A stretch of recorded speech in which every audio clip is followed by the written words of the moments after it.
여러분, 우리가 여러 가지 일들을 세상에서 하면서 사는데 모든 일에는 그 일의 목적이라고 하는 게 있습니다.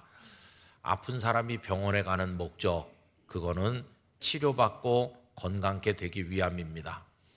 물론 병원에 가서 드나들다 보면 같은 병을 앓는 사람을 친구로 만날 수도 있고 또 그 사람과 밥도 먹고 여러 가지도 할 수 있겠지만, 그러나 그건 부수적인 일이고 핵심은 치료받는 겁니다. 그런데 어떤 환자가 치료받는 일에는 별 관심이 없고 사람 만나서 밥 먹는 데만 관심이 있다면 이건 뭔가 잘못된 것입니다. 여러분, 그와 똑같은 이야기를 하나님을 믿는데도 적용할 수가 있습니다. 하나님을 믿는 일에도 목적이 있는데 하나님을 믿는 궁극의 목적은 무엇일까? 오늘 본문을 통해서 이 중요한 주제를 같이 나눠보려고 생각을 하는 것입니다. 여러분, 우리는 다 복음을 믿는 사람이 되었습니다. 복음이란 복된 소식, 기쁜 소식을 말하는 건데, 하나님께서 우리 구주 예수님을 통해서 주시는 구원의 소식이 복음이죠. 예수님의 십자가를 통해 그 보혈을 통해서 우리 죄가 씻김을 받고 또 우리 주님의 부활을 통해서 영원한 생명을 얻게 되어서 이제 우리는 하나님의 아들과 딸로서 천국을 상속받는 하나님의 사람이 되는 것인데, 이 구원의 소식이 바로 복음인 것입니다. 이 복음을 우리에게 주신 하나님께 감사와 찬송을 올려드립니다. 자, 그렇다고 한다면 애굽에서 노예로 살고 있었던 이스라엘 백성들에게 복음은 어떤 소식이었을까요? 그들이 간절하게 기다리는 소식은 무엇이었을까요?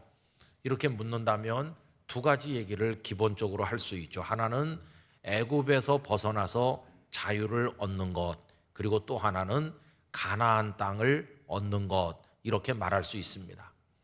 자, 그런데 오늘 읽은 출애굽기 32장에 오면 그 첫 번째 것은 벌써 이루어졌죠. 하나님께서 모세를 통해서 그들을 애굽에서 인도해 내심으로 더 이상 노예가 아닌 자유하는 하나님의 백성이 됐습니다.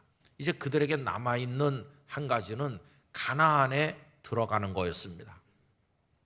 이스라엘 백성들에게 가나안은 어떤 곳인가요? 하나님께서 아브라함에게 약속하신 그 이후로 이삭과 야곱에게 계속 말씀하셨고, 애굽에 430년을 사는 동안 그들은 가나안에 대한 간절한 염원을 가지고 있었습니다. 사모하는 땅이었습니다. 가나안에 들어갈 날만을 학수고대하고 있었습니다. 그런 땅이 가나안이죠.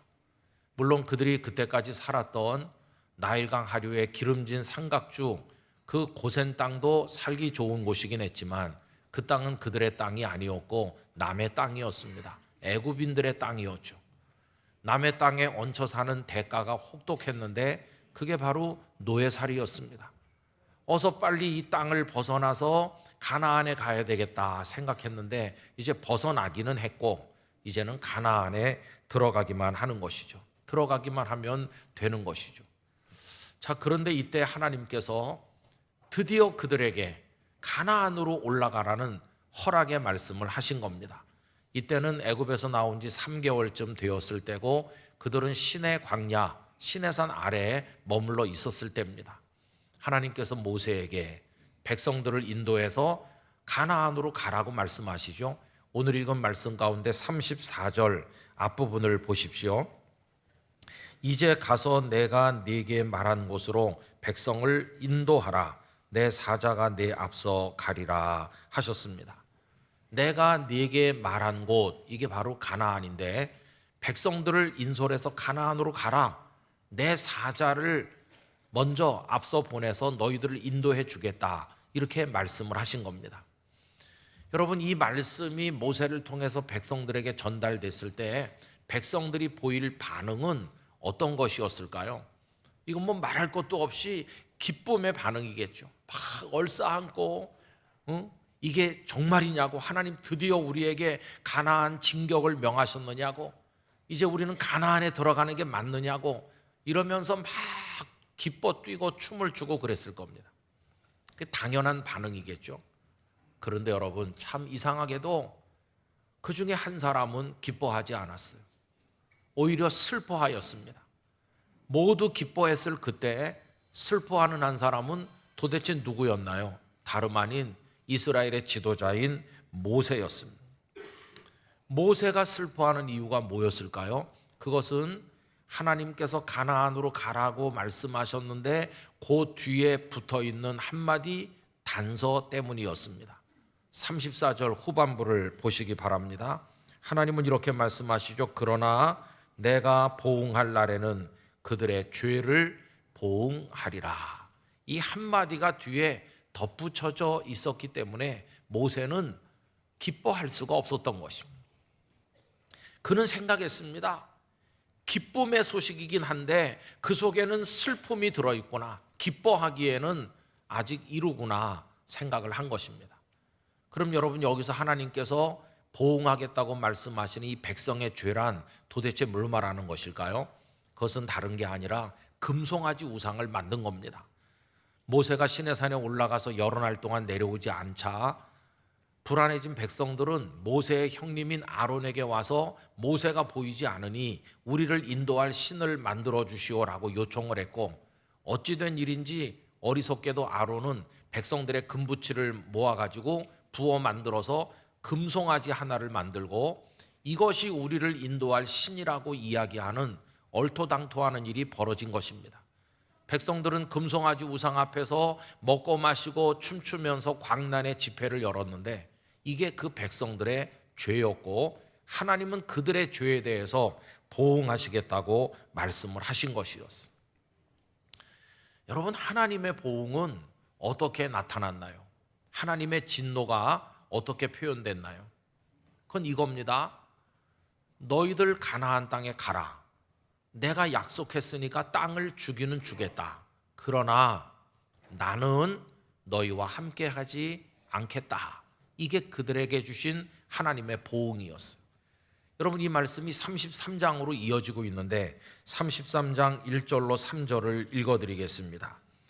여호와께서 모세에게 이르시되 너는 네가 애굽 땅에서 인도하여 낸 백성과 함께 여기를 떠나서 내가 아브라함과 이삭과 야곱에게 맹세하여 네 자손에게 주기로 한 그 땅으로 올라가라.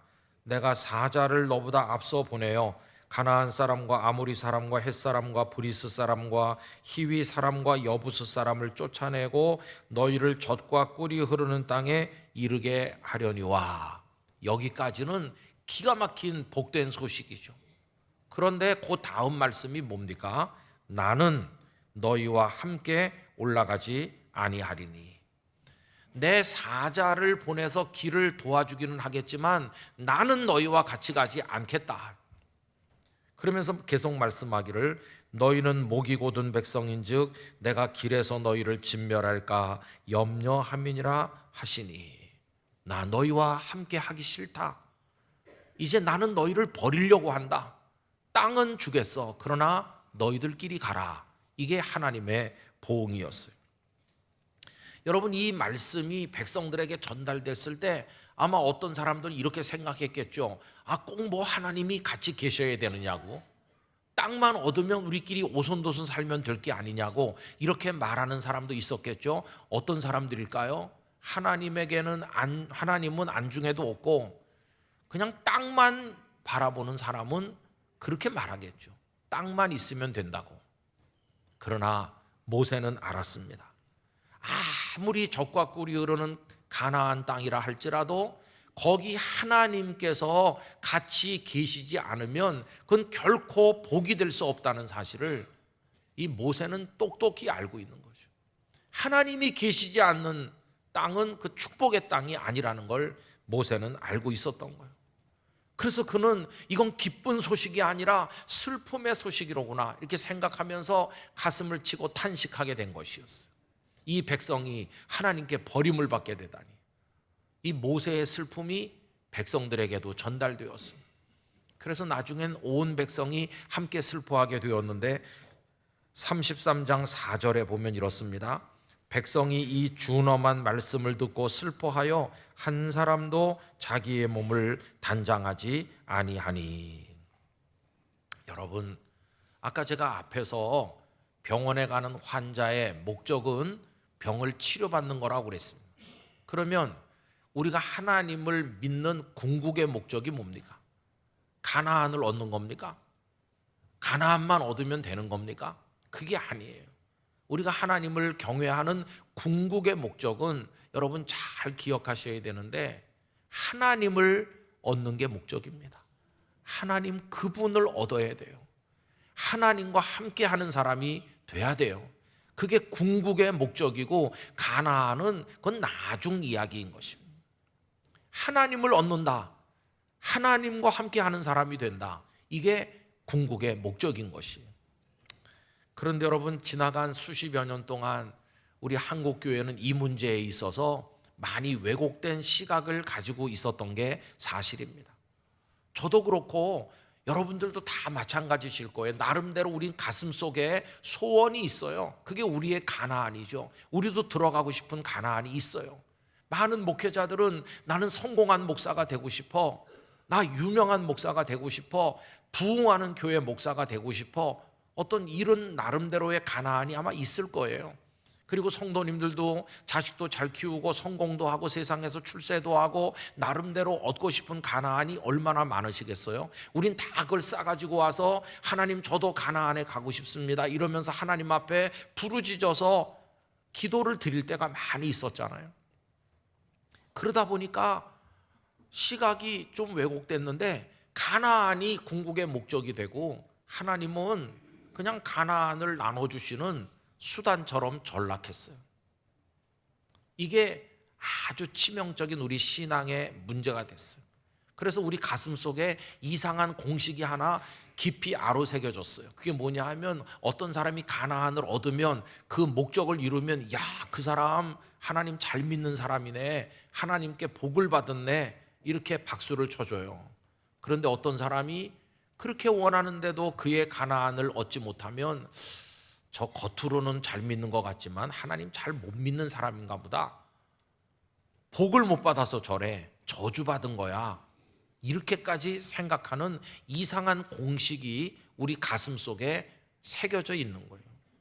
가나안을 얻으면 박수 쳐주고, 가나안을 못 얻으면 믿음 없는 사람이 되는 거고.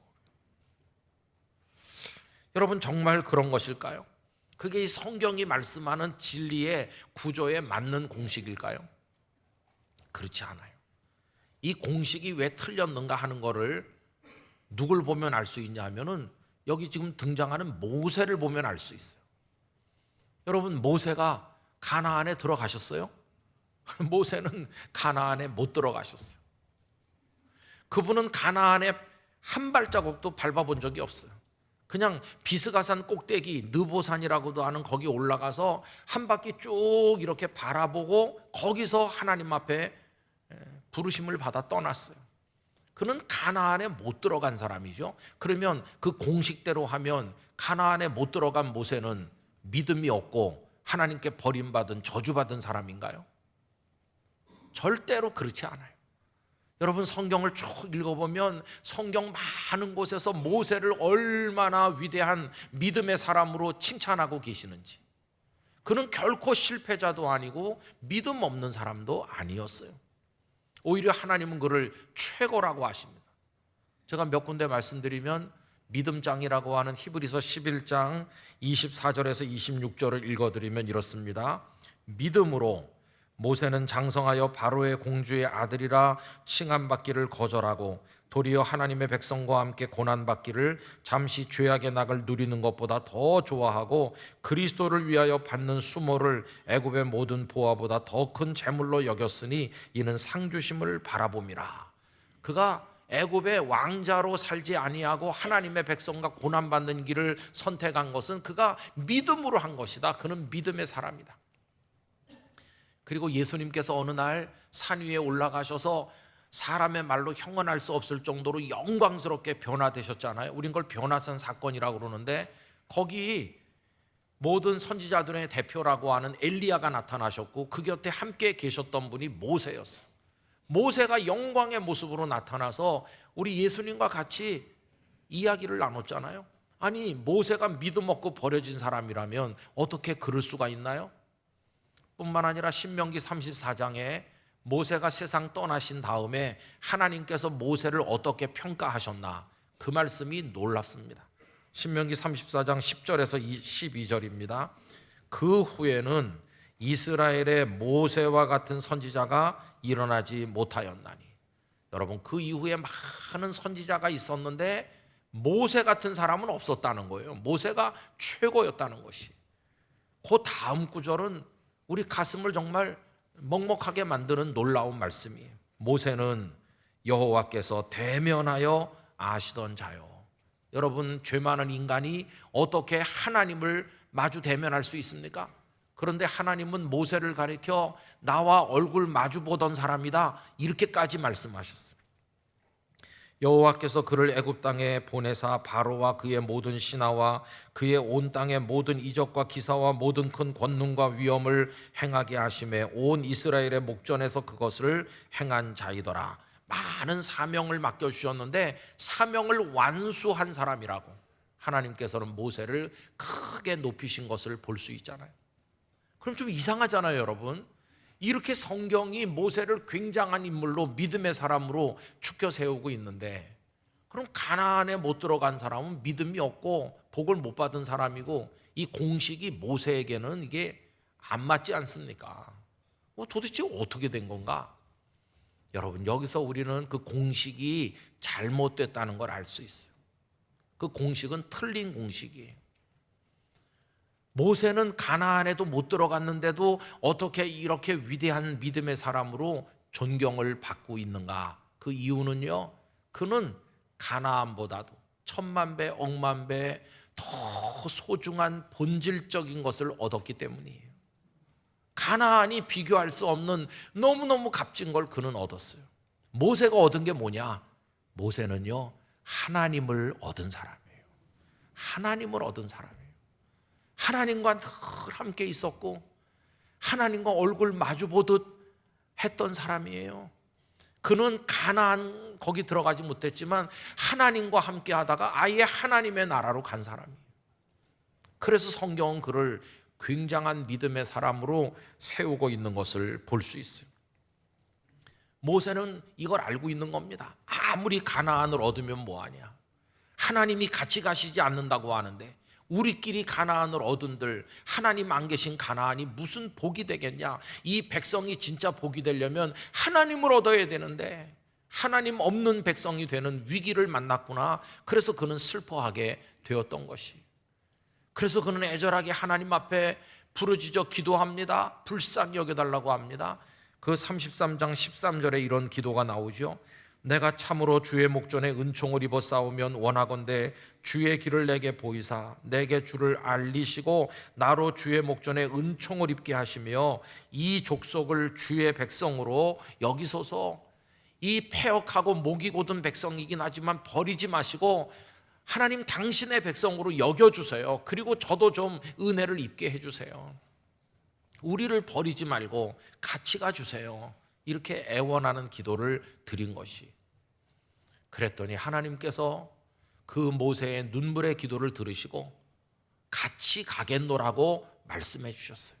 33장 14절 여호와께서 이르시되 내가 친히 가리라. 내가 너를 쉬게 하리라. 우리 성도들과 하나님이 함께 가주시기 바랍니다. 여러분의 가나안이 하나님 없는 가나안 되지 않도록 하나님이 함께 가주실 때 그때 우리에게 진정한 쉼이 있게 될 줄로 믿습니다. 그래서 여러분 이 시간에 우리가 해야 될 게 뭐냐 하면 가나안에 대한 집착을 이제 내려놓는 것입니다. 가나안 하며 살던 우리가 이제 그 집착을 내려놓고 그 대신 하나님을 찾는 사람이 돼야 되는 것이에요. 여러분 하나님을 얻으시기를 바랍니다. 그게 신앙생활하는 목적이에요. 하나님과 함께하는 사람이 되셔야 돼요. 그리고 모세처럼 소원하시기 바랍니다. 나도 하나님과 대면하는 사람 되고 싶습니다. 많은 사람들이 가나안을 얻긴 얻었는데 거기 하나님이 없어서 결국은 망하게 되는 거죠. 여러분 이스라엘이 하나님과 함께 가나안에 가긴 갔어요. 나중에 어떻게 됐나요? 나중에 가나안 땅에서 멸망했습니다. 나라가 두 조각이 나고 북왕국 이스라엘은 아수르에게, 남왕국 유다는 바벨론에게 제각기 다 멸망했어요. 아니 가나안 땅인데 어떻게 멸망하지? 하나님 안 계시면 가나안 땅에서도 망하는 거죠. 같이 가신 하나님이신데 구약 성경을 읽어보면 그들은 바알과 아세라 우상을 만들고 온 나라 곳곳에 하나님이 미워하는 것들을 가득 채우고 하나님이 계시지 못하게 몰아냈어요. 수백 년 세월이 지난 다음에 가나안 땅은 하나님 없는 죄악의 땅으로 전락했고 결국 그들이 원하던 그 땅에서 그들은 멸망했어요. 그래서 여러분, 하나님과 함께 하는 거, 하나님을 얻는 게 우리의 인생과 신앙의 궁극적 목적이요 축복의 근원이 거기 있다는 사실을 우리는 잊어서는 절대로 안 되는 것입니다. 여러분의 인생에 하나님이 함께 하셔야 됩니다. 사업에도 하나님이 함께 하셔야 되고 가정에도 하나님이 계셔야 되고. 저는 두려워요. 이 땅의 예배들 중에 하나님이 임재하지 않는 예배가 없다고 말할 수 있을까? 사람들끼리만 모여가지고 뭐 한다고 그러는데 하나님의 임재가 없다면 마치 구약의 이스라엘 성전에 하나님이 계시지 않았던 것처럼, 제사는 드리는데 하나님이 안 계신 성전이었던 것처럼, 만약에 우리 예배가 그렇다면 이거 정말 큰일 아니에요. 나름대로 기도는 하는데 내 욕망의 가나안을 주문 외듯이 쫙 늘어놓기만 할 뿐이고 하나님이 거기 계시지 않다면 우리의 기도는 너무나 우스운 어릿광대 노름이 아니겠어요? 우리의 섬김과 봉사, 선교를 하고 하는 모든 것들, 우리 영락교회 80주년 기념 사역하는 것도 거기 하나님의 영광이, 하나님의 임재가 있어야 되는데 우리의 인간적인 것들로 인해서 하나님이 거기 계시지 않다면 다 그런 건 헛수고가 되고 마는 게 아니겠습니까? 첫째도 둘째도 셋째도 하나님을 얻어야 될 줄로 믿습니다. 하나님이 거기 계셔야 되는 것이죠. 저는 우리 산부 예배 드리는 성도들이 하나님과 모세처럼 함께 하시기를 축복합니다. 그러면 어떤 일이 벌어지는지 아세요? 그러면 놀라운 일이 일어나는 거예요. 어떤 일이? 화장 안 하셔도 되는 거예요. 화장. 얼굴에 빛이 나요. 얼굴에. 모세 얘기해 보겠습니다. 34장 29절에서 33절입니다. 제가 읽어드리겠습니다. 모세가 그 증거의 두 판을 모세의 손에 들고 시내산에서 내려오니 그 산에서 내려올 때에, 그 다음이 중요해요. 모세는 자기가 여호와와 말하였으므로 말미암아, 모세는 하나님과 얼굴 마주보듯 한다고 그랬잖아요. 하나님과 속삭이잖아요. 그렇게 했기 때문에 어떻게 됐나요? 얼굴 피부에 광채가 나는데 본인이 알았어요? 몰랐어요? 깨닫지 못하였더라. 이게 진짜입니다. 진짜. 화장품 비싼 거 발라서 빛이 나는 게 아니고 하나님과 같이, 하나님과 동행하고 이렇게 했더니 하나님의 영광이 그냥 배어 나오는 거예요. 하나님의 빛이 배어 나와요. 근데 모세는 그걸 알았어요? 몰랐어요? 몰랐어요. 이게 진짜입니다. 가짜들은 어떻게 하냐면요, 자기가 뭘 많이 바른 다음에 어떠세요? 빛이 나지 않나요? 이렇게 자기가 먼저 자랑하는 건 다 가짜입니다. 가짜. 근데 모세는 자기 얼굴에 빛이 나는 걸 몰랐어요. 왜? 하나님표 화장품을 발랐거든요. 하나님표 화장품은 하나님과 함께 하는 거예요. 그 다음에 계속 읽어봅니다. 아론과 온 이스라엘 자손이 모세를 볼 때에 모세의 얼굴 피부에 광채가 남을 보고 그에게 가까이 하기를 두려워하더니 모세가 그들을 부르매 아론과 회중의 모든 어른이 모세에게로 오고 모세가 그들과 말하니 그 후에야 온 이스라엘 자손이 가까이 오는지라. 모세가 여호와께서 시내산에서 자기에게 이르신 말씀을 다 그들에게 명령하고 모세가 그들에게 말하기를 마치고 수건으로 자기 얼굴을 가렸더라. 왜 가렸을까요? 막 빛이 나니까 얼굴을 가렸어요. 여러분, 하나님과 동행하고 하나님과 늘 함께하는 사람은 가나안을 못 얻었어도 그 마음에 기쁨이 있어요. 그의 말, 그의 행동, 그의 살아가는 방식에서 하나님의 향기가, 하나님의 빛이, 하나님의 영광이 은연중에 배어나오는 거예요. 그래서 사람들이 저 사람은 진짜 하나님을 잘 믿는 사람이구나, 벌써 언행심사가 다르잖아, 이렇게 느끼는 거예요. 본인은 몰라도 남들이 느껴요. 그런데 하나님이 그 속에 계시지 않으면 우리가 막 인간의 혈기를 내고 악다구니하고 내 주장을 늘어놓으면서 막 이렇게 하면 누가 우리를 보고 야, 하나님의 사람이네 그러겠습니까? 우리 성도 한 분 한 분을 통해서 이 모세의 얼굴에 났던 그 빛이 배어나와서 우리 주변 사람들에게 하나님을 알려줄 수 있기를 간절히 원하는 것입니다. 그래, 그게 우리의 소원이 되는 거예요. 가나안을 얻지 못했어도 나는 하나님을 얻었습니다. 하나님과 함께하니 초막이든 궁궐이든 그 어디든 하나님의 나라입니다. 내 마음에 기쁨이 가득합니다. 여러분, 그게 가장 궁극적인 신앙의 모습이 돼야 될 것입니다. 이 말씀이 우리 성도님들에게 이루어지셔서 여러분을 보는 분들이 하나님을 느낄 수 있는 그런 영광을 얻게 되시기를 간절히 축원합니다.